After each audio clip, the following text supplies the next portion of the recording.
यीशु मसीह की दूसरी आजमाइश में आप आज को सिखा रहा हूँ कि शैतान आपको बरखलाता कैसे है, आप गुमराह कैसे करता है, उसके पास क्या इख्तियार है। कलाम में लिखा दूसरी आजमाइश में शैतान यीशु मसीह से कहता है अगर तू खुदा का बेटा है तो अपने तई नीचे गिरा दे, क्योंकि लिखा है वो तेरी बात अपने फरिश्तों को हुक्म देगा और वो तुझे हाथों पर उठा लेंगे, ऐसा ना हो कि तेरे पाँव को पत्थर से ठेस लगे। जिसने उससे कहा यह भी लिखा है तू खुदा ने अपने खुदा की आजमाइश ना कर। इसमें हम लोग देखते हैं कि शैतान जो है यीशु मसीह को मुकद्दस शहर में हैकल के कुंगरे पर खड़ा करता है, और वहाँ से ये क्योंकि शैतान इस बात से साबित होता है कि वो कलाम को जानता है। पहला भेद कभी भी ज़िंदगी में ये याद रखिएगा, हर वक्त याद रखिएगा, शैतान आज से हज़ारों साल पुराना है।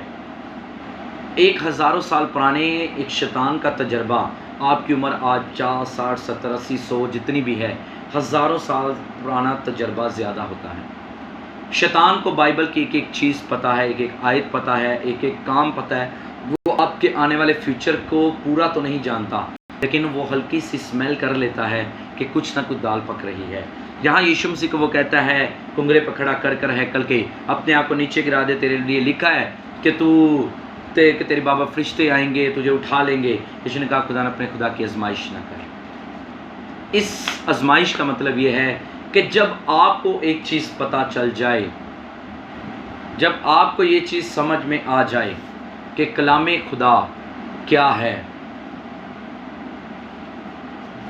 इस आजमाइश में आपको खुदा ये सिखाता है।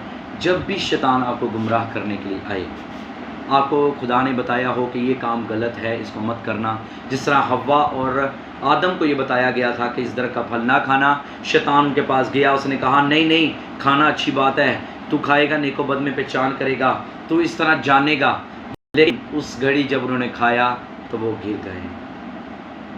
साउल बादशाह को ये बात पता थी कि चिराग निकालना, शगुन निकालना और तरह तरह से बुत परस्ती करना एक गुनाह है। फिर भी जब सैमुअल मर गया तो उसके बाद वो उस औरत के पास गया, और उस औरत के पास जब गया तो उसने कहा उसकी रूह को ऊपर बुला दे। जब उसको पता था कि शगुन निकालना गुनाह है, हुआ क्या, जब उसकी मौत आई तो उसी बुरी रूहों ने भी तंग किया, और उसकी मौत ऐसी हुई कि उसने खुद अपने आप को मारा और चीता, खुद अपने आप को उसने मरवाया। मतलब ये होता है जब भी आप खुदा के हुक्मों को जो आपको दिए गए हैं, खुदा ने आपको बताया जिना न कर, चोरी न कर, झूठी गवाही न दे, झूठ न बोल, मकारी न कर, ज़ुबान को मत चला, दगा न कर, नाफरमानी न कर, जब आपको बताया गया तो जब भी कभी आप कोई काम करते हो आपके सामने एक सोच आ जाती है अगर ये मैंने किया तो ये हो जाएगा, लेकिन हम लोग फिर भी शैतान की सुनकर उस काम को कर लेते हैं। लिखा गया कर्ज मत ले, बल्कि तू कर्ज देने वाला होगा, लेकिन हम अपनी वजूहात सिर्फ अपने खाने, अपने पीने, अपनी ज़रूरतों को पूरा करने के लिए फिर भी हम लोग उठाते हैं। तो हमें जब आज पता है कि कलाम मुक़द्दस यीशु ने कहा तो खुदा ने अपने खुदा की आजमाइश ना कर, यानी जब आपको एक चीज़ क्लियरली पता है ये गुनाह है, ये काम करना बुरी बात है, ये काम करना इस तरह है, ये काम करना इस तरह है, अगर हम लोग दोबारा करते हैं तो मतलब हम आजमाइश करते हैं, हम शैतान की मान लेते हैं। हमें कितनी बार ये कहा जाता है ज़ुबान मत चलाओ, अपने जहन की मत सोचो, किसी के बारे में मत बुरी कहो, झूठ मत बोलो, गुस्सा मत करो, किसी के लिए बुरा चाहो ना, ज़िनाकारी ना करो, मोबाइल पर बुरा मत देखो, बुरा मत सोचो। लेकिन हम लोग फिर भी उसकी सुनते हैं क्योंकि वो गुमराह करने वाला है। मुकाशफा में लिखा है कि वो गुमराह करता था और करता आया है, अब उसको बंद कर दिया गया, लेकिन अभी शैतान आज़ाद है, अभी इसको बंद नहीं किया गया, उसका टाइम अभी चल रहा है। आज इसलिए पावर उसने दुगनी तिगनी कर दी है कि वो फुल पावर के साथ ऐसे नई इन्वेंशंस हो रही हैं मोबाइल्स में, इंटरनेट्स में, कि लोग बआसानी घर बैठे छुप कर खुद ही गुनाह कर सकते हैं।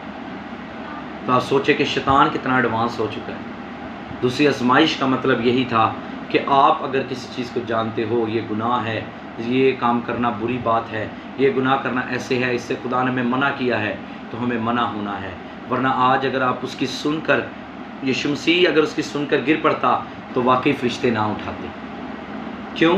क्योंकि कलाम में जब उसने कहा कि लिखा है कि आजमाइश ना कर, यानी जब शैतान, खुदा ने ये कहा है तो आजमाइश ना कर, तो यीशु मसीह क्यों करता? جب بھی ہم لوگ کلام کے خلاف جائیں گے تو کلام یا خدا ہماری مدد نہیں کرے گا. یشوع مسیح ہماری مدد تب نہیں کرے گا جب ہم لوگ کلام کے دائرے سے باہر ہوں گے. کلام ایک اصولوں کا کتاب ہے. کلام مقدس ہماری بائبل ایک اصول کی کتاب ہے.